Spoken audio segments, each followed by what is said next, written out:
Hello नमस्कार दोस्तों, मैं विकास। फास्ट लर्न में आप सभी का स्वागत है।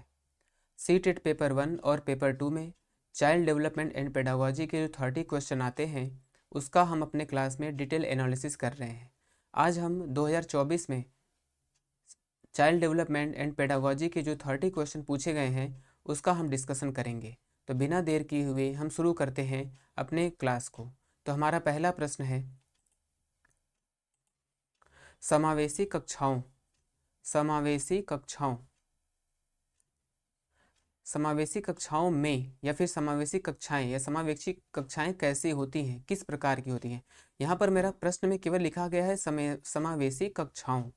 तो समावेशी जो कक्षा होती है वो किस प्रकार का होता है, कैसा होता है। यहाँ पर अलग अलग भिन्नताओं के अनुसार विभेदित विभेदित यानी कि डिफ्रेंशिएट निर्देश दिए जाते हैं। यानी बच्चे जो भिन्न भिन्न प्रकार के बच्चे हैं उनको अलग अलग निर्देश दिए जाते हैं। बच्चों के बीच हर तरह की विभिन्नता को दूर करने का लक्ष्य रखा जाता है। तो जहाँ पर समावेशी कक्षा होती है वहाँ पर विभिन्नता को दूर नहीं किया जाता, बल्कि विभिन्नता को और भी केयर किया जाता है, विभिन्नता को बढ़ावा दिया जाता है। यहाँ पर दिया है दूर करने की बात कर रही है, तो ये हमारा गलत हो जाएगा।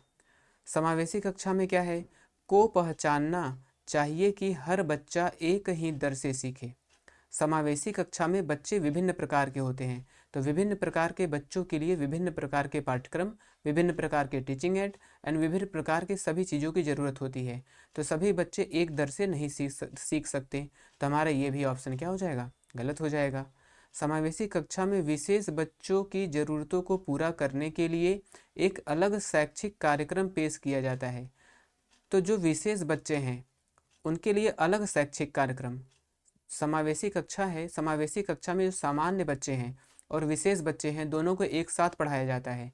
तो यहाँ पर हमें जो विशेष बच्चे हैं उनके लिए हमें अलग पाठ्यक्रम की आवश्यकता नहीं होती है। तो मेरा यहाँ सही हो जाएगा विकल्प 1। अलग अलग विभिन्नताओं के अनुसार विभेदित निर्देश दिए जाते हैं। यानी अलग अलग बच्चे हैं और उनके अनुसार पाठ्यक्रम को संतुलित करना है, उनके अनुसार हमको पाठ्यक्रम में सुधार करके उनको पढ़ाना है। तो हमारा यहाँ विकल्प हो जाएगा 1। आते हैं अगले प्रश्न पर।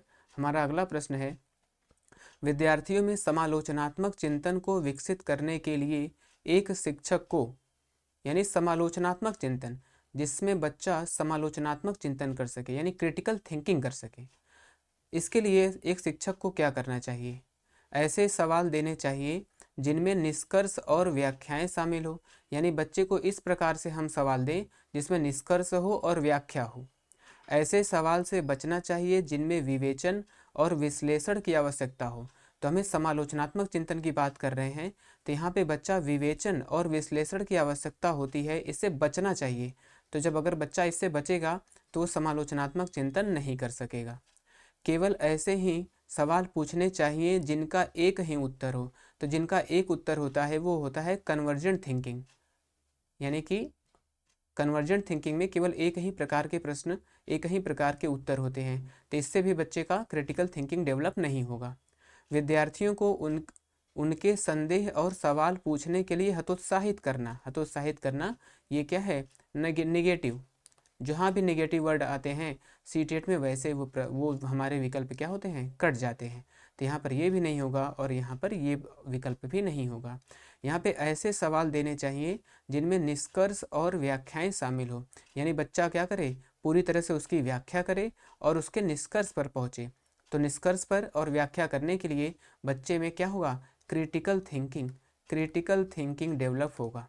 तो बच्चे में क्रिटिकल थिंकिंग डेवलप करने के लिए हमें निष्कर्ष और व्याख्या वाले प्रश्न शामिल करने चाहिए। तो हमारा यहाँ पर विकल्प हो जाएगा 1 सही।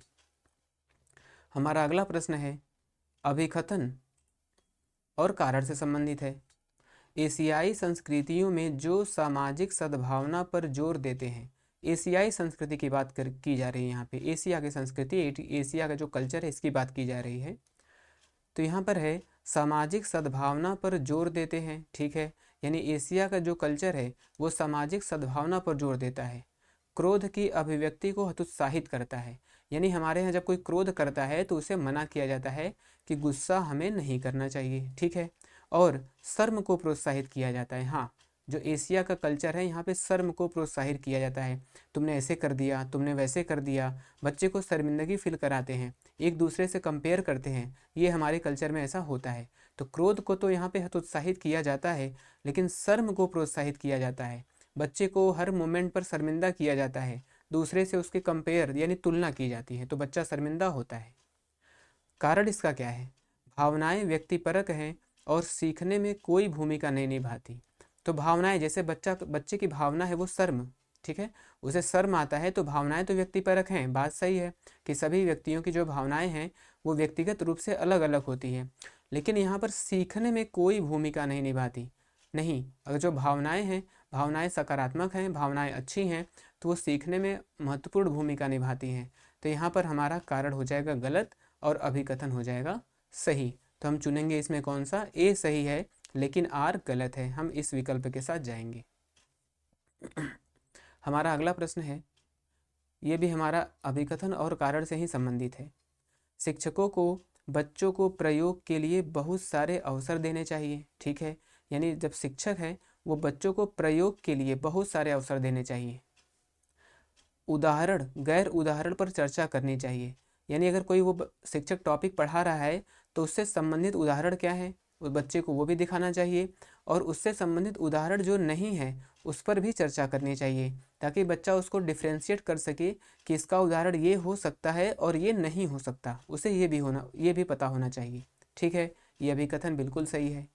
बच्चों में गलत धारणाओं से निपटने का एक रचनात्मक तरीका विपरीत उदाहरण प्रदान करता है, यानी गलत धारणाओं से निपटने के लिए, यानी बच्चे को हमको एक गलत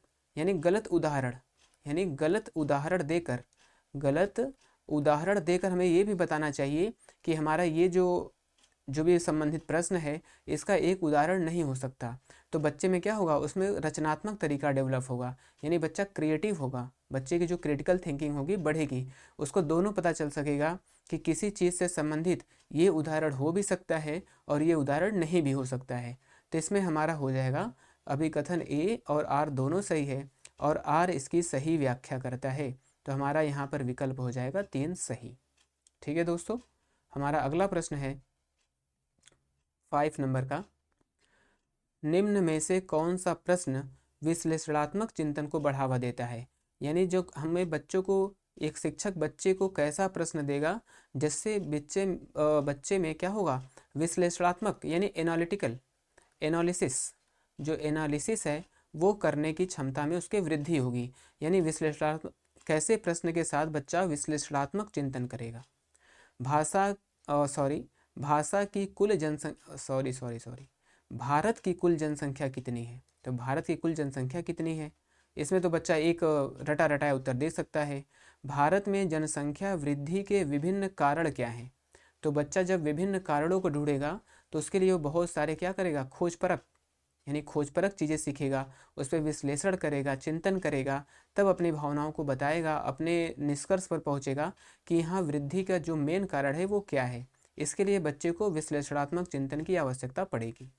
भारत की राजधानी क्या है, ये भी रटा रटा प्रश्न है, वो एक शब्द में इसका उत्तर दे सकता है। भारत में कितने राज्य हैं, ये सब सारे हमारे विकल्प क्या हो जाएंगे, गलत। विश्लेषणात्मक चिंतन के लिए बच्चा इसी को चूज करेगा, भारत में जनसंख्या वृद्धि के कारण क्या है। ठीक है दोस्तों, हमारा ये विकल्प हो जाएगा सही, नंबर 2 का।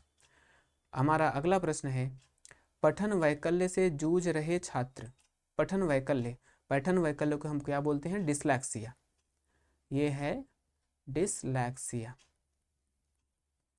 पठन वैकल्य से जूझ रहे छात्रों को पढ़ाना सिखाया जा सकता है, यानी अगर किसी बच्चे में पठन विकार से संबंधित समस्या है तो उसको एक शिक्षक किस प्रकार से पढ़ा सकता है, यानी उसके जो पठन वैकल्य से संबंधित समस्याएं हैं उसको किस प्रकार से वो दूर करने का प्रयास कर सकता है।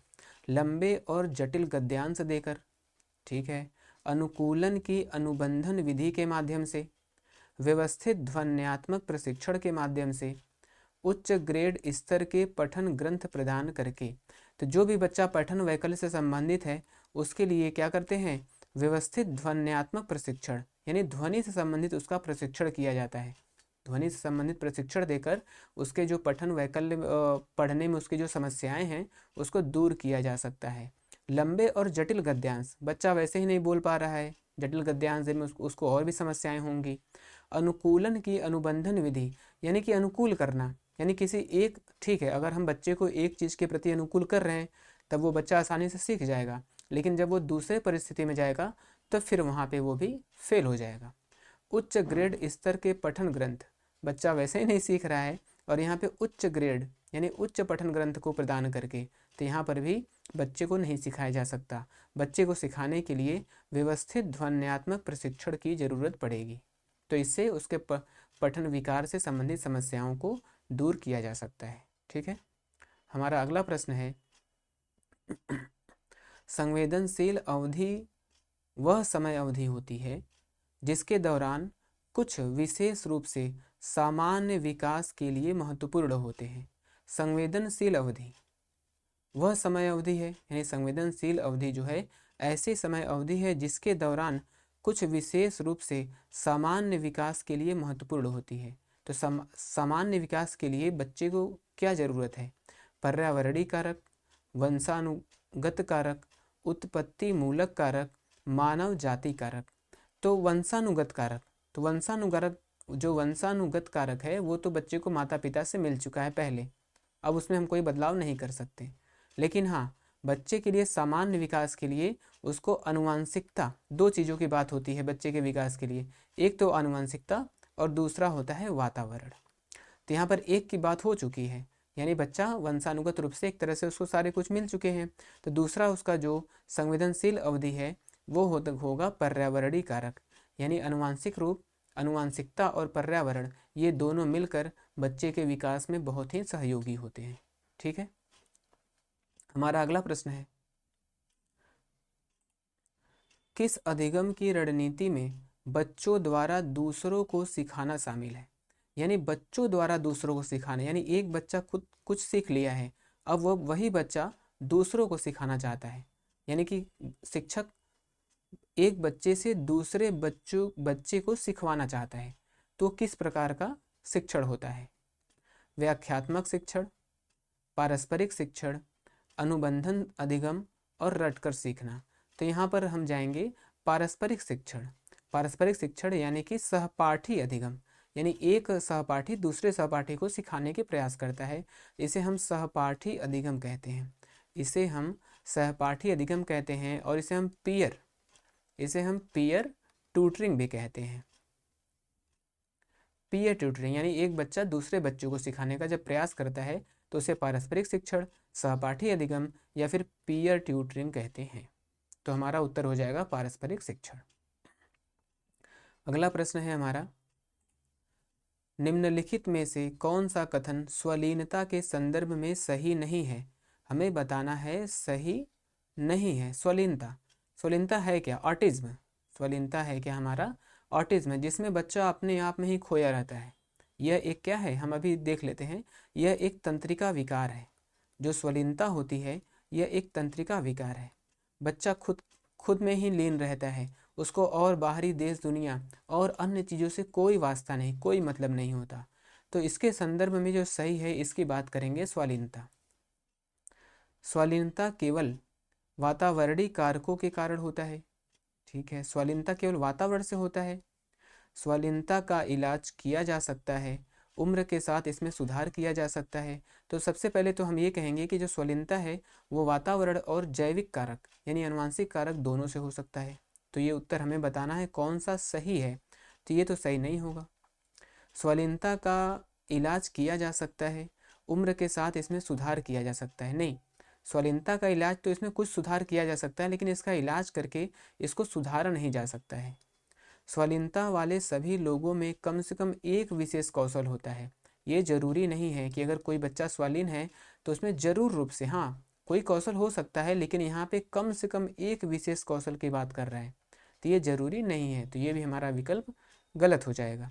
स्वालीनता एक तंत्रिकी विकासात्मक विकार है। तो हमने आपको बताया है कि ये तंत्रिका संबंधी विकार है, यानी बच्चे के मस्तिष्क यानी तंत्रिकाओं में कोई समस्याएं जन्मजात हो सकती हैं जिसके कारण उसके तंत्रिका में विकासात्मक विकार आ जाती हैं। तो स्वलीनता के संदर्भ में हमें सही बताना था तो ये होगा तंत्रिकी विकासात्मक विकार हो सकती है। तो हमारा उत्तर 4 सही हो जाएगा। हमारा अगला प्रश्न है अभिकथन और कारण से संबंधित है। स्कूलों का उस ढांचों के भीतर कार्य करना चाहिए जो तैयार उत्पाद और सीखने के परिणामों का आकलन करता है।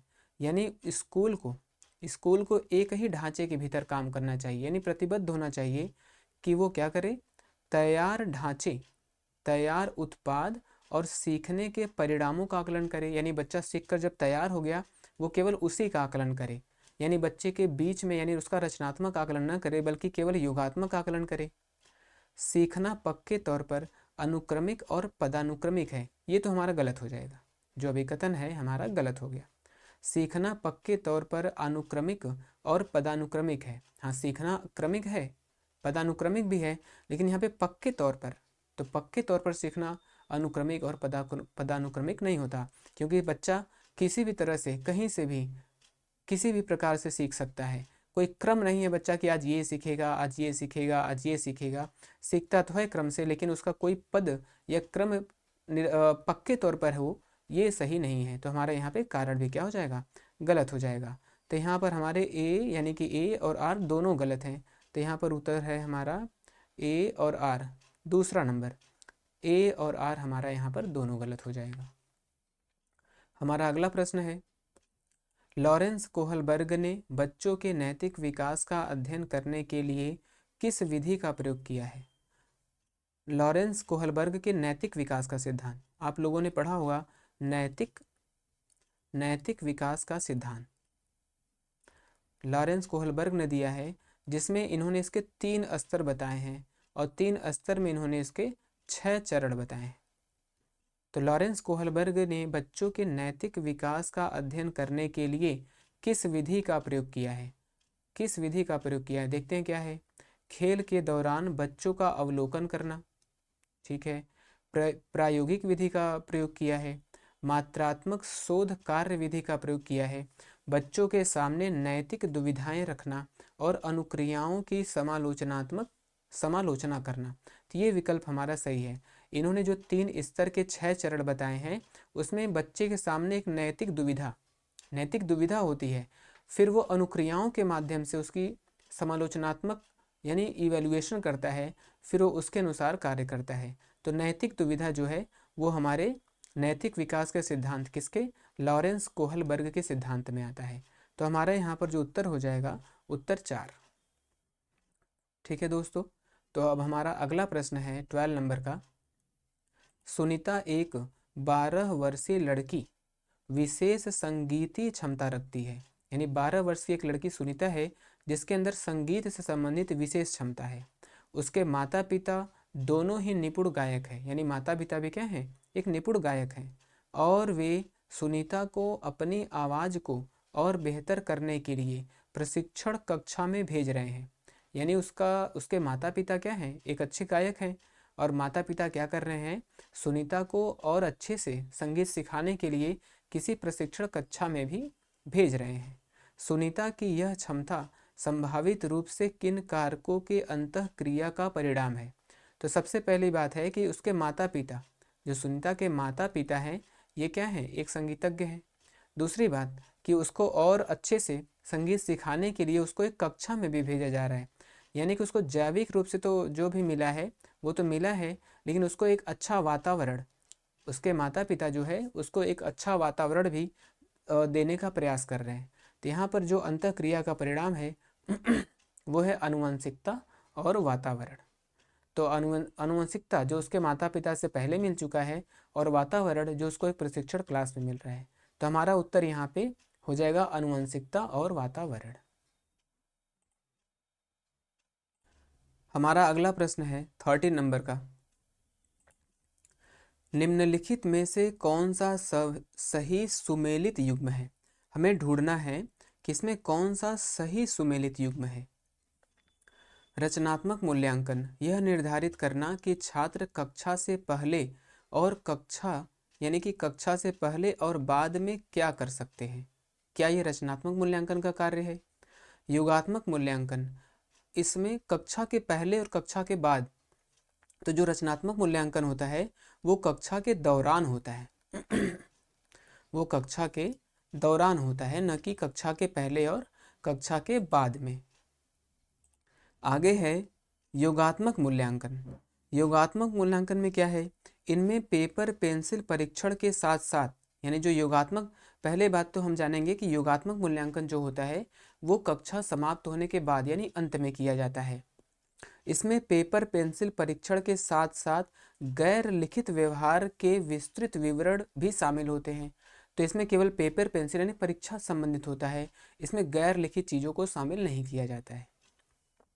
मानदंड संदर्भित मूल्यांकन। मानदंड संदर्भित मूल्यांकन, जिसे हम क्राइटेरियन बेस्ड इवेल्युएशन भी कहते हैं। क्राइटेरियन जो मानक है वो क्राइटेरियन, एक क्राइटेरिया बना दिया गया। क्राइटेरिया जैसे हम सीटेट में हमारे क्या हैं 90 प्रश्न, 90 मार्क्स यानी कि 90 नंबर अगर हमारे आ गए तो हमें कुछ करने की ज़रूरत नहीं है। यहाँ पर विशिष्ट विषयों में महारत हासिल करना, अगर हमें केवल 90 नंबर से ही काम चल रहा है तो हमें उसमें महारत हासिल करने की ज़रूरत नहीं है, तो हमारा ये भी क्या हो जाएगा, गलत हो जाएगा। योगात्मक मूल्यांकन दूसरा विकल्प भी हमारा गलत हो जाएगा। बचा हमारा लास्ट मानक संदर्भित मूल्यांकन। मानक संदर्भित मूल्यांकन जिसे हम नॉर्म रेफरेंस इवेल्युएशन भी कहते हैं। इसमें साथियों के प्रदर्शन की तुलना करता है। जो मानक संदर्भित मूल्यांकन है ये साथियों के प्रदर्शन की तुलना करता है।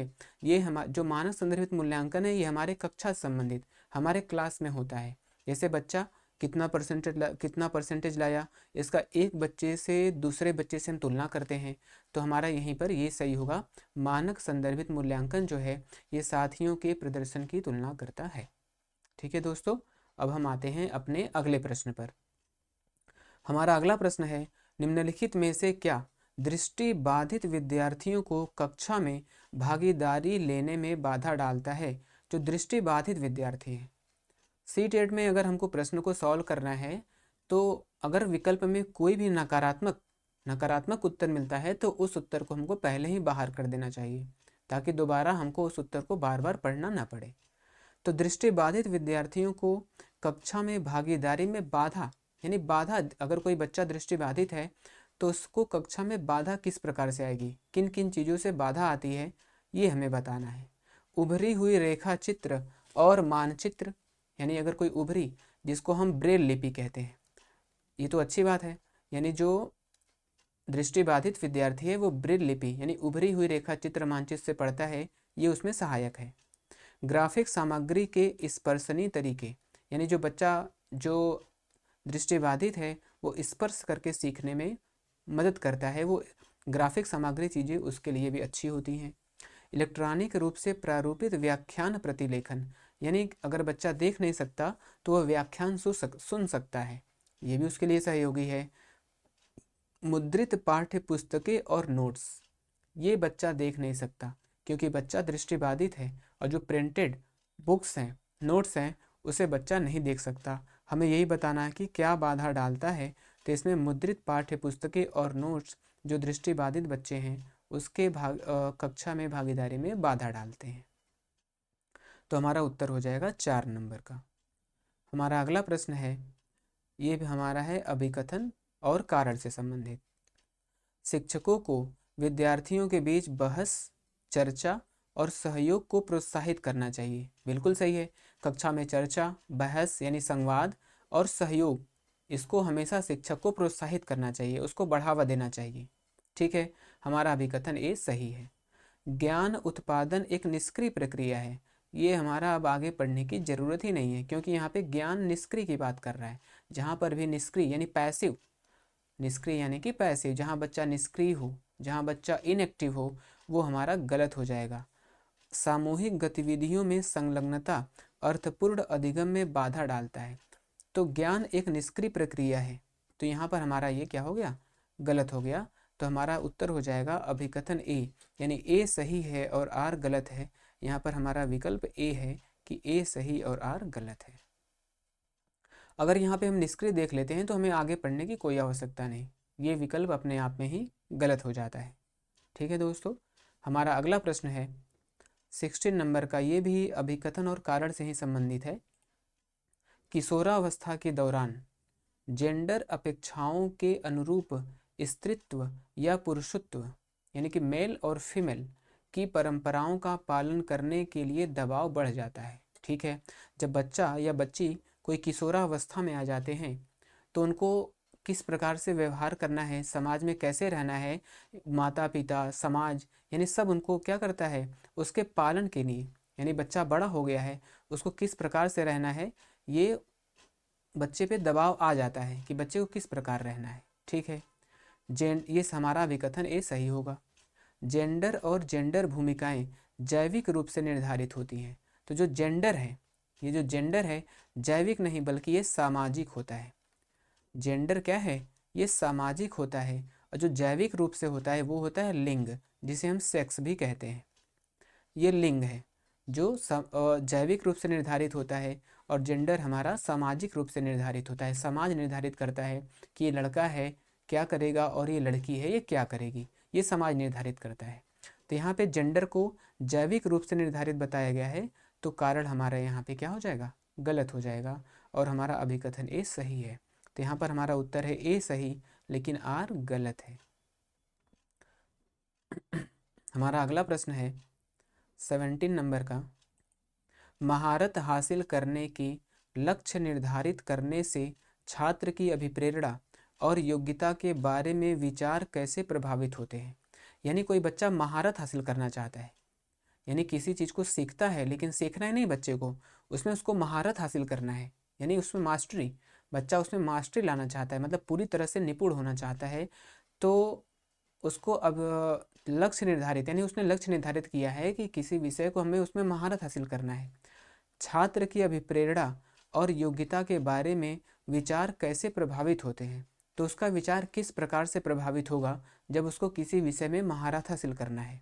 देखते हैं, यह अक्सर योग्यता के स्थिर दृष्टिकोण में बढ़ी हुई बाहरी अभिप्रेरणा। तो यहाँ स्थिर दृष्टिकोण है, ये भी सही नहीं होगा, और बच्चे में बाहरी अभिप्रेरणा, अगर बच्चे में बाहरी अभिप्रेरणा है तो ये बिल्कुल सही नहीं है। यह अक्सर योग्यता के वृद्धिशील दृष्टिकोण, ठीक है, उसका दृष्टिकोण तो वृद्धिशील है, में बढ़ी हुई बाहरी अभिप्रेरणा, जहाँ जहाँ बाहरी अभिप्रेरणा है वो हमारा गलत हो जाएगा। तो हमारा विकल्प ए और विकल्प दूसरा, जो पहला दूसरा दोनों क्या हो गया, गलत हो गया। यह अक्सर योग्यता के, यहाँ पर भी स्थिर दृष्टिकोण, यानी उसका जो दृष्टिकोण है वो स्थिर है, प्रगतिशील नहीं है, मतलब बच्चा केवल एक ही बात को सीखता है, एक ही बात को करता है। ठीक है, यहाँ पे आंतरिक अभिप्रेरणा तो है, लेकिन इसका जो दृष्टिकोण है वो स्थिर है, तो हमारा ये विकल्प भी क्या हो जाएगा, कट जाएगा। यह अक्सर योग्यता के वृद्धिशील दृष्टिकोण, ठीक है, यहाँ पे जो बच्चे का दृष्टिकोण है वो वृद्धिशील है, और आंतरिक अभिप्रेरणा की बात कर रही है, तो बच्चे का जो दृष्टिकोण है वो वृद्धिशील है, प्रगतिशील है, यानी वो समय के साथ बदलता रहता है, विचारों के साथ बदलता रहता है। और आंतरिक अभिप्रेरणा, और बच्चे में क्या है, अभिप्रेरणा जो है आंतरिक है, तो इसमें क्या होगा, उसका जो मास्टरी हासिल करने का जो लक्ष्य है वो पूरा इससे हो जाएगा। यानी बच्चा किसी विषय में अगर वो, उसका दृष्टिकोण वृद्धिशील है और उसका जो अभिप्रेरणा है आंतरिक है, तो किसी विषय में मास्टरी हासिल कर सकता है। हम आते हैं अपने अगले प्रश्न पर। हमारा अगला प्रश्न है, जीन पियाजे के संज्ञानात्मक विकास का सिद्धांत यह बताता है। जीन पियाजे का संज्ञानात्मक विकास का सिद्धांत जो 4 चरणों में इन्होंने बताया है, इसके 4 चरण हैं, इसका हम डिटेल डिस्कशन तो अभी नहीं करेंगे, लेकिन संज्ञानात्मक विकास का सिद्धांत क्या बताता है।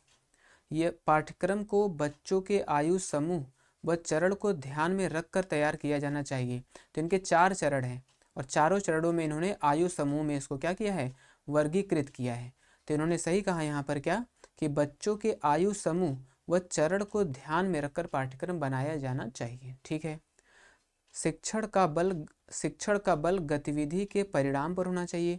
क्या केवल परिणाम पर, यानी जो शिक्षण है केवल परिणाम पर ही आश्रित होना चाहिए, न कि सोचने की प्रक्रिया पर। तो बच्चे को सोचना यानी थिंकिंग तो बहुत ज़रूरी है, केवल परिणाम पर आधारित नहीं होगा। व्यवहार को दंड और पुरस्कार के माध्यम से अनुकूलित किया जाना चाहिए। तो अनुकूलन, अनुकूलन भी क्या है, एक नकारात्मक शब्द है, यानी बच्चे को एक ही चीज़ में अनुकूलित नहीं करना चाहिए, चाहे वो दंड हो या फिर पुरस्कार। अवधारणाओं को जटिल से सरल क्रम में सिखाया जाना चाहिए, नहीं, अगर कोई अवधारणाएं हैं, कोई कॉन्सेप्ट है, तो बच्चे को सरल से जटिल, हम जो सीखते हैं वो सरल से जटिल, सरल से जटिल या फिर मूर्त से अमूर्त, मूर्त से अमूर्त हम सीखते हैं। हम तो जो अधिगम होता है वो सरल से जटिल होता है और मूर्त से अमूर्त होता है, लेकिन यहाँ हमारा दिया हुआ है जटिल से सरल, तो ये विकल्प हमारा गलत हो जाएगा, हमारा ये विकल्प भी गलत हो जाएगा और हमारा ये विकल्प भी गलत हो जाएगा। तो संज्ञानात्मक विकास में इन्होंने 4 चरण बताए हैं और उनका ये भी कहना है कि प्रत्येक चरण के लिए यानी बच्चे के आयु और उसके चरण के अनुसार ही पाठ्यक्रम का निर्माण किया जाना चाहिए। तो हमारा विकल्प 1 क्या हो जाएगा, सही हो जाएगा। अगला प्रश्न है हमारा, प्रगतिशील शिक्षा में बच्चों को किस तरह देखा जाता है। प्रगतिशील शिक्षा का संबंध है हमारा जॉन ड्यूवी से। जॉन ड्यूवी, जॉन ड्यूवी साहब का संबंध प्रगतिशील शिक्षा से है और इसमें हम प्रगतिशील शिक्षा में जो बालक होता है यानी बाल केंद्रित शिक्षा की बात करते हैं, यानी जो भी होगा, जो भी कक्षा में कार्य होंगे, जो भी विद्यालय में कार्य होंगे, वो पूरी तरह से बालक को ध्यान में रखकर ही किया जाना चाहिए। तो इसमें बच्चों को किस तरह देखा जाता है, ज्ञानवर्धक का अर्थ, ज्ञानवर्धक और अर्थ की रचना करने वाला, यानी बच्चा ज्ञानवर्धक है यानी ज्ञान का निर्माण करता है, अर्थ की रचना करता है यानी किसी चीज़ की व्याख्या कर सकता है। कमजोर और सुरक्षा, तो बच्चा कमजोर होता है प्रगतिशील कक्षा में या प्रगतिशील शिक्षा में नहीं। मासूम और आश्रित, ये सारे नकारात्मक शब्द हैं। आज्ञाकारी और केवल ज्ञान का उपभोग करने में सक्षम, वो केवल आज्ञाकारी यानी शिक्षक की बात को केवल मानता है, शिक्षक ने जो कहा वो कर दिया। ज्ञान का उपभोग करना यानी उसको ज्ञान मिला और उसने उसको क्या किया, बस एक्सेप्ट कर लिया यानी निष्क्रिय रूप से, तो यहाँ पे ऐसा नहीं होगा।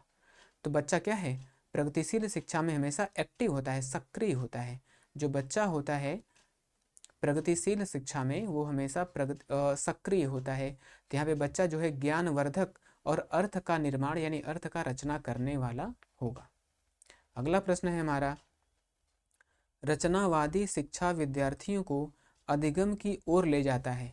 यानी जो रचनावादी, अभी जस्ट ऊपर हम लोगों ने क्वेश्चन नंबर 19 में देखा है, 19 में देखा है कि रचनावादी या प्रगतिशील, इसमें बच्चा हमेशा क्या होता है, सक्रिय होता है, बच्चा इसमें हमेशा सक्रिय होता है।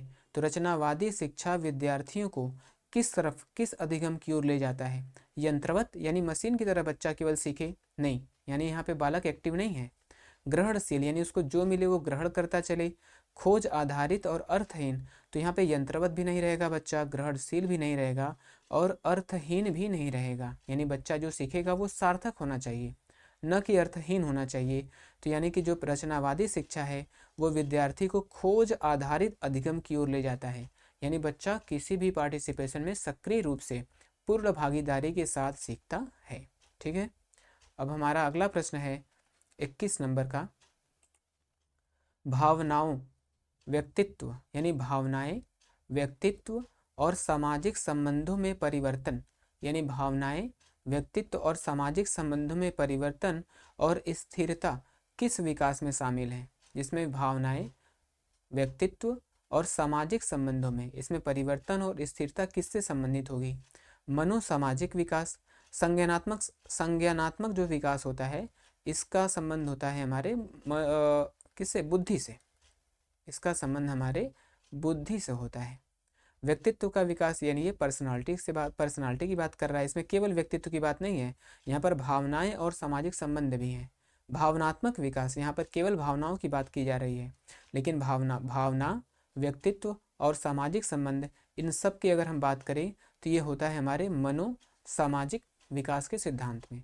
मनोसामाजिक विकास का सिद्धांत देने वाले हैं एरिक एरिक्सन, इन्होंने मनोसामाजिक विकास के सिद्धांत को दिया है। तो इसमें भावनाएं, व्यक्तित्व और समाज तीनों शामिल होते हैं। ठीक है, अगला प्रश्न है हमारा 22 नंबर का,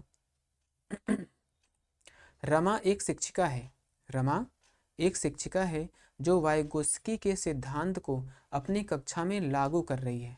किसके सिद्धांत को, ये वाइगोत्स्की की बात कर रहा है, यानी रमा अपने कक्षा में वाइगोत्स्की के सिद्धांत को लागू कर रही है और वह एक चुनौतीपूर्ण कार्य को पूरा करने के लिए अपने छात्रों को समूह के काम करने के लिए नियुक्त करती है। यानी उसने एक चुनौतीपूर्ण कार्य को चुना और उसके लिए एक ग्रुप बना दिया छात्रों के लिए। अब कार्य के दौरान एक छात्र एक महत्वपूर्ण संकल्पना को समझने के लिए संघर्ष करता है। यानी बच्चे को ग्रुप में बांट दिया गया और बच्चा जब उसको संकल्पना पे पहुंचा तो उसको कठिनाई महसूस हुआ। बच्चे को क्या महसूस हुआ? कठिनाई महसूस हुआ। रमा के लिए इस छात्र की मदद का सबसे प्रभावी तरीका क्या होगा? यानी रमा इस छात्र का जो मदद करेगी वो किस प्रकार से कर सकती है जो सबसे प्रभावी रूप से बच्चे का मदद कर सके। छात्र को एक अलग कार्य सौंपे जो उसकी योग्यता के अनुकूल हो। अगर वो योग्यता के अनुकूल होगा तो बच्चा केवल उसी में ही रह जाएगा। अगर कभी अनुकूल से बाहर होगा तो उसका हल वो नहीं कर सकेगा। छात्र के साथ समस्या पर काम करे और समूह के अन्य सदस्यों को शामिल करते हुए, पहली बात तो अच्छी बात है कि छात्र के साथ समस्या पर काम करे, इसमें समूह के अन्य सदस्यों को भी शामिल करते हुए आवश्यकता अनुसार मार्गदर्शन व प्रतिपुष्टि प्रदान करे। यानी जहाँ बालक को ज़रूरत हो वहाँ पर उसका मार्गदर्शन करे और उसको फीडबैक दे, यानी उसमें सुधार करे। ठीक है। छात्र को समस्या का उत्तर प्रदान करना, यानी केवल छात्र को समस्या का उत्तर प्रदान करना, तो इसमें बालक तो निष्क्रिय हो जाएगा। छात्र को समस्या को स्वयं हल करने का प्रयास करने के लिए प्रोत्साहित करना। अब बच्चा तो वहाँ पे अटक गया है, अब उसको हम किस तरह प्रोत्साहित कर सकते हैं? बच्चा तो खुद ही फंस गया है। तो इसके लिए हमारा सबसे जो उपयुक्त विकल्प होने वाला है वो है यहाँ पे दूसरा, जिसमें समस्या पर काम करे, समूह के अन्य सदस्यों यानी समूह के अन्य बच्चों को भी शामिल करे और आवश्यकता अनुसार बच्चे का मार्गदर्शन और प्रतिपुष्टि भी प्रदान करे। ठीक है दोस्तों, हमारा अगला प्रश्न है 23 नंबर का। छात्रों के लिए कक्षा में प्रतिक्रिया सबसे अधिक प्रभावी होती है। छात्रों के लिए कक्षा में यानी जो प्रतिक्रिया है वो सबसे अधिक प्रभावी होती है जब यह इस बात पर ध्यान केंद्रित करता है कि बच्चा क्या नहीं कर सकता। अच्छा, बच्चा क्या नहीं कर सकता बजाय इसके कि वह क्या कर सकता है। बच्चा क्या नहीं कर सकता, शिक्षक को ये नहीं ढूंढना चाहिए बच्चा क्या कर सकता है, यानी सकारात्मक चीज़ों पर हमें ध्यान देना है। वह वर्ष के अंत में परीक्षण और परीक्षा पर केंद्रित है। यानी कि कक्षा में प्रतिक्रिया सबसे अधिक प्रभावी कब होगी? जब कक्षा के दौरान होगा। तो ये वर्ष के अंत में, यानी बच्चा जब सब कुछ सीख चुका होगा तो शिक्षक का या फिर प्रतिक्रिया वहाँ पर कोई काम नहीं करेगा। यह छात्रों को तुलनात्मक श्रेणी प्रदान करता है, यानी बच्चे की केवल तुलना करती है, ये भी सही नहीं है। यह सीखने की गतिविधि के दौरान, हाँ, सीखने की गतिविधि के दौरान और पश्चात भी होता है। यानी जो प्रतिक्रिया होती है सबसे पहले तो कक्षा के दौरान देना चाहिए, कक्षा के बाद भी प्रतिक्रिया देनी चाहिए, लेकिन यहाँ पे सबसे जो महत्वपूर्ण है गतिविधि के दौरान, यानी कक्षा के दौरान जो प्रतिक्रिया होती है वो बच्चे में सबसे अधिक प्रभावी रूप से लागू होती है। बच्चा उसी समय तुरंत अपनी गलतियों में सुधार करता है और शिक्षक भी उसमें नई योजनाओं को शामिल करके बच्चे को सिखाने का प्रयास करता है। तो हमारा यहाँ पर विकल्प हो जाएगा 4 नंबर सही। हमारा अगला प्रश्न है, एक शिक्षिका खुद से पूछती है, मैं ऐसे अनुभव कैसे प्रदान कर सकती हूँ जिसमें छात्रों का पर्यावरण में विभिन्न प्रकार की वस्तुओं को वर्गीकृत करने और उनका वर्गीकरण के स्कीमों का विश्लेषण करने की आवश्यकता हो। यानी पर्यावरण को वर्गीकृत कर सके, पर्यावरण को समझ सके, उसके स्कीमों का विश्लेषण कर सके, उनका वर्गीकरण कर सके। वह छात्रों के किस बुद्धिमत्ता को बढ़ावा देने की बात कर रही है, यानी पर्यावरण संबंधित तो बात कर रही है। तो हार्वर्ड गार्डेनर साहब ने 8 प्रकार की बुद्धि बताई है, जिसमें एक पर्यावरण या प्राकृतिक बुद्धि की बात की गई है। इसमें एक प्राकृतिक बुद्धि की भी बात की गई है और ये है हमारा प्राकृतिक बुद्धिमत्ता। यहाँ पर हमें और कुछ देखना ही नहीं है। शारीरिक गति संवेदी बुद्धिमत्ता, भाषाई बुद्धिमत्ता, अंतर्वैयक्तिक बुद्धिमत्ता, लेकिन यहाँ पे प्राकृतिक पर्यावरण संबंधित है तो गार्डेनर के हिसाब से यहाँ पर प्राकृतिक बुद्धिमत्ता की बात की जा रही है। शिक्षिका अपने बच्चे में प्राकृतिक बुद्धि को बढ़ावा देना चाहती है। ठीक है दोस्तों, हमारा अगला प्रश्न है 25 नंबर का। लेव वाइगोत्स्की के अनुसार भाषा और विचार के बीच क्या अंतर है? वाइगोत्स्की के भाषा और विचार की बात की जा रही है यहाँ पे। लेव वाइगोस्की के अनुसार भाषा और विचार के बीच क्या अंतर है? सबसे पहले वाइगोस्की, हम अगर वाइगोस्की की बात करें तो वाइगोस्की क्या है? वाइगोस्की बच्चे में भाषा भाषा के विकास को भाषा के विकास को पहले मानते हैं। यानी वाइगोस्की का विचार है कि बच्चे में पहले भाषा का विकास होता है, इसके बाद विचार आते हैं। प्रारंभ के कुछ वर्षों में ये मानते हैं कि भाषा और विचार अलग अलग होते हैं, लेकिन बाद में ये दोनों एक दूसरे में क्या होते हैं? सम्मिलित हो जाते हैं। तो इनके अनुसार भाषा और विचार के बीच क्या अंतर हमें ये बताना है। तो भाषा और विचार एक दूसरे से स्वतंत्र है? नहीं, इनका मानना है कि प्रारंभ के 2 वर्ष में जो भाषा और विचार तो एक दूसरे से स्वतंत्र होते हैं, लेकिन बाद में ये एक दूसरे में क्या होते हैं? इंटीग्रेटेड हो जाते हैं, यानी आपस में मिल जाते हैं। भाषा और विचार विकास की जटिल विनिमय प्रक्रिया है। भाषा विचार को आकार नहीं देती, नहीं, भाषा हमारे विचार को आकार देती है। विचार भाषा को आकार देते हैं। तो क्यों भाषा और विचार एक दूसरे से संबंधित हैं, हम इसको पृथक रूप से नहीं कर सकते। तो भाषा और विचार विकास की जटिल विनिमय प्रक्रिया है, यानी भाषा और जो विचार है ये विकास के जटिल विनिमय प्रक्रिया से संबंधित होती है। यानी भाषा विचार को और विचार भाषा को प्रभावित करते हैं। और वाइगोस्की मानते हैं कि बालक में भाषा का विकास पहले और विचार जो है बाद में आता है। ठीक है दोस्तों, तो हमारा विकल्प 2 सही हो जाएगा कि भाषा और विचार विकास की जटिल विनिमय प्रक्रियाएं हैं। हमारा अगला प्रश्न है, आप एक शिक्षक हैं जो अपने छात्रों को परासंज्ञानात्मक कौशल, परासंज्ञानात्मक जिसको मेटा कॉग्निटिव डेवलपमेंट कह सकते हैं, मेटा कॉग्निटिव स्किल कह सकते हैं। यानी कि एक शिक्षक अपने छात्रों में परासंज्ञानात्मक कौशल विकसित करने में मदद करना चाहता है। यानी परासंज्ञान मेटा जो कॉग्निशन होता है ये होता है यानी कि विचार से परे जाकर विचार करना, यानी काफ़ी आगे विचार से भी परे जाकर जो विचार करता है उसे हम बोलते हैं परासंज्ञान। तो शिक्षक निम्नलिखित में से कौन सी रणनीति इस प्रकार के चिंतन को बढ़ावा देने में सबसे अधिक संभावना है? यानी अगर शिक्षक अपने बच्चे में परासंज्ञान का विकास करना चाहता है तो किस प्रकार करेगा? विद्यार्थियों को सत्रीय कार्य के लिए सारांशित नोट्स प्रदान करना बच्चा यानी रट लेगा, रोट लर्निंग हमें यहाँ पे नहीं करना है। गृह कार्य सौंपना जिसके लिए याद करने और याद रखने की आवश्यकता होती है, यहाँ पर भी केवल याद करने की बात कर रही है, यहाँ पर भी रोट लर्निंग है, यहाँ पे हमें परासंज्ञान की बात करना है। छात्रों को उनके प्रदर्शन पर गुणात्मक प्रतिपुष्टि के बजाय अंक देना, यानी बच्चे को केवल ग्रेड दे देना, केवल अंक देने से क्या उसमें परासंज्ञान जो कौशल है वो विकसित हो पाएगा? छात्र को अपने स्वयं के सीखने और सोचने की प्रक्रिया पर विचार करने के लिए प्रोत्साहित करना, ये विकल्प हमारा सही हो सकता है, सही होगा। यानी स्वयं के सीखने, यानी बच्चा स्वयं से सीखे, सोचने की प्रक्रिया पर विचार करने के लिए प्रोत्साहित करना, यानी शिक्षक बच्चे को प्रोत्साहित करेगा वो खुद से सोचे, खुद से करे और सोचने की प्रक्रिया पर विचार करे। अगर बच्चा ऐसा करता है तो बच्चे में परासंज्ञान कौशल का विकास अच्छे से हो सकता है। अगला प्रश्न है हमारा, जीन पियाजे के अनुसार बच्चे वयस्कों से किस प्रकार भिन्न होते हैं? यानी जीन पियाजे कहते हैं कि जो बच्चा है, एक बच्चा और वयस्क दोनों किस प्रकार से एक दूसरे से भिन्न होते हैं। बच्चों की सोच वयस्कों से गुणात्मक रूप से भिन्न होती है, बच्चों की सोच वयस्कों से मात्रात्मक रूप से भिन्न होती है, बच्चे वयस्क पर निर्भर होते हैं जबकि वयस्क स्वतंत्र होते हैं, बच्चों की तुलना में वयस्क बहुत अधिक ज्ञानी होते हैं। तो यहाँ पर हमारा विकल्प होगा बच्चों की सोच वयस्कों की तुलना में गुणात्मक रूप से, क्योंकि पियाजे ने कहा है कि जो बच्चे हैं इनकी सोच एक वयस्क से प्रकार और गुण दोनों में भिन्न होते हैं। तो यहाँ पर मात्रात्मक की बात नहीं की गई है, जबकि एक दूसरे से स्वतंत्र की बात भी नहीं की गई है, और यहाँ पे एक दूसरे की तुलना की भी बात भी नहीं की गई है। इनका विचार यही है कि बच्चे का जो सोच है, यानी बच्चे का जो सोच है वो किसी भी वयस्क से प्रकार और गुण दोनों में भिन्न होता है। 2 प्रकार से भिन्न हो सकते हैं, एक तो प्रकार में भी हो सकता है और एक गुण में हो सकता है।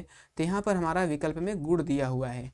तो बच्चे की जो सोच होती है वो गुणात्मक रूप से वयस्कों से भिन्न होती है। यानी एक बड़ा इंसान जैसे सोचता है, एक छोटा बच्चा वैसा नहीं सोच सकता, यानी उसके जो क्वालिटी थिंकिंग है उसमें थोड़ी कमी हो सकती है। तो यहाँ पर हमारा विकल्प एक सही हो जाएगा। अगला प्रश्न है हमारा, छात्रों के विविध समूहों को पूरा करने के लिए निम्नलिखित में से कौन सांस्कृतिक रूप से उत्तरदायी शिक्षण का सही वर्णन करता है? विविध समूह, छात्रों का विविध समूह है, उसको पूरा करने के लिए निम्नलिखित में से कौन सांस्कृतिक रूप से उत्तरदायी शिक्षण का सही वर्णन करता है? यानी विविध समूह की बात कर रही है, यानी विविधता, व्यक्तिगत विभिन्नता की बात यहाँ पर भी की जा रही है। तो उसके शिक्षण में सांस्कृतिक रूप से कौन उत्तरदायी होगा?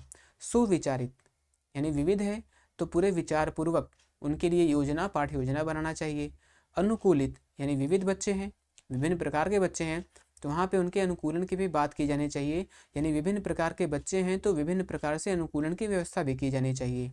विभेदित, विभेदित मतलब डिफ्रेंशिएट, यानी बच्चे अलग अलग हैं तो पाठ्य योजना, चर्चा, यानी उनके अनुसार विभेदित, यानी अलग अलग करके, विभेदित में होता है अलग करके उनके अनुसार कार्य करना चाहिए।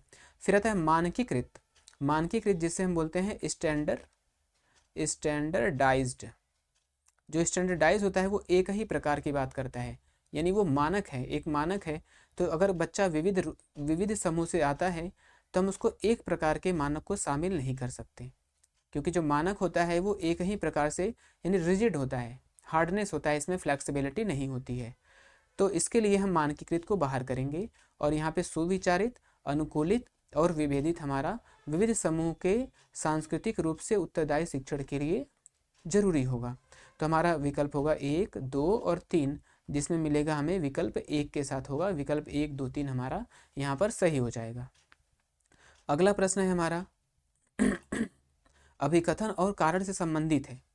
शिक्षकों का शिक्षार्थियों के बीच व्यक्तिगत विभिन्नता का सम्मान करना चाहिए। यहाँ पर भी हमारा व्यक्तिगत विभिन्नता है, यहाँ पर जो बच्चा अगर व्यक्तिगत विभिन्नता है तो उसका शिक्षक को सम्मान करना चाहिए, उसको एक्सेप्ट करना चाहिए। सभी शिक्षार्थियों की आवश्यकताओं के अनुसार अपने शिक्षण को समायोजित करना चाहिए, यानी जो भी शिक्षण होगा वो बाल केंद्रित होगा, यानी पूरी तरह से बालक को ध्यान में रखकर शिक्षक को शिक्षण का काम करना चाहिए। तो अभिकथन हमारा यहाँ पे सही हो गया। शिक्षकों का विविध पृष्ठभूमि के शिक्षार्थियों को पढ़ाते समय उनके बीच सहयोग, समूह कार्य और बातचीत से बचना चाहिए। तो यहाँ पर अगर विभिन्न पृष्ठभूमि का बच्चा है तो उसके सहयोग, समूह कार्य, उनमें बात संवाद को बचना नहीं चाहिए, बल्कि उसको बढ़ावा देना चाहिए। इससे बचना नहीं है शिक्षक को उसको और बढ़ावा देना है, ताकि विविधता में बच्चे और अधिक से अधिक सीख सकें। तो कारण यहाँ हमारा हो जाएगा गलत। तो हमारा यहाँ होगा क्या, अभिकथन ए और कारण क्या है, गलत, सही है। तो ए सही और आर हमारा यहाँ पे गलत हो जाएगा। ठीक है, हमारा अगला प्रश्न है और अंतिम प्रश्न है, जीन पियाजे और वाइगोस्की के सिद्धांतों में एक प्रमुख समानता है। यानी जीन पियाजे और वाइगोस्की का जो विचार है, वो सिद्धांत है, वो किस बात में समानता रखता है? तो बच्चों की स्वयं की शिक्षा में संलग्नता और जुड़ाव, संज्ञानात्मक प्रक्रियाओं में संस्कृति की भूमिका, जो संस्कृति की भूमिका है ये बात करते हैं केवल हमारे वाइगोस्की, जो संस्कृति की बात करते हैं केवल वाइगोस्की करते हैं, हमारे जीन पियाजे साहब नहीं करते। हमें समानता ढूंढना है यहाँ, तो ये डिफ्रेंशिएट हुआ, विभिन्नता हो गई। भाषा और विचार के बीच संबंधों में उनके चिंतन, तो भाषा और विचार, यानी भाषा और विचार में जो उनका चिंतन है ये भी एक दूसरे से अलग है, क्योंकि जो वाइगोस्की हैं वो भाषा को पहले, विचार को बाद में मानते हैं, और जो हमारे पियाजे हैं ये विचार को पहले और भाषा को बाद में मानते हैं। बच्चों के विकास में चरण जैसी प्रगति पर ध्यान, यानी जो चरणात्मक अध्ययन, यानी चरण रूप में जो डिवाइड किया है वो केवल किया है हमारे पियाजे साहब ने। वाइगोस्की ने चरण रूप में कोई भी वर्गीकरण नहीं किया है। तो यहाँ पर हमारा विकल्प एक बचता है कि बच्चों की स्वयं की शिक्षा में संलग्नता और जुड़ाव, यानी बच्चा जो कुछ भी सीखेगा स्वयं की शिक्षा में संलग्नता, यानी एक्टिव लर्निंग की बात की गई है यहाँ पे एक्टिव लर्निंग की बात की गई है, यानी बच्चा स्वयं से संलग्न रहेगा, बच्चा स्वयं से जुड़ेगा और उसको अच्छे से सीखेगा। तो यहाँ पर हम ये कह सकते हैं कि जो सीटेट है, अभी तक के प्रश्नों में सबसे ज़्यादा जो प्रश्न हैं हमारे कोहलबर्ग जी हैं, कोहलबर्ग हैं, जीन पियाजे हैं, वाइगोस्की हैं और व्यक्तिगत विभिन्नता है। ठीक है दोस्तों, इस इन सब से जो हमारे प्रश्न हैं ज़्यादातर देखने को मिल रहे हैं। तो ये सब सारे जो कोहलबर्ग हो गए, जीन पियाजे हो गए, वाइगोस्की हो गए और व्यक्तिगत विभिन्नता हो गया, समावेशी शिक्षा हो गया, इन सारे टॉपिक को हमें अच्छे से पढ़ना चाहिए और इसमें मैक्सिमम क्वेश्चन हमारे देखने को मिलते हैं। प्रीवियस ईयर क्वेश्चन करने में हमारे बहुत सारे प्रश्न जो है रिपीटेड भी होते हैं, तो प्रीवियस ईयर करने से हमें ये भी फ़ायदे मिल जाते हैं। तो दोस्तों, हमारे चैनल को आप लाइक करिए, शेयर करिए और सब्सक्राइब करिए। आप सभी को बहुत बहुत धन्यवाद।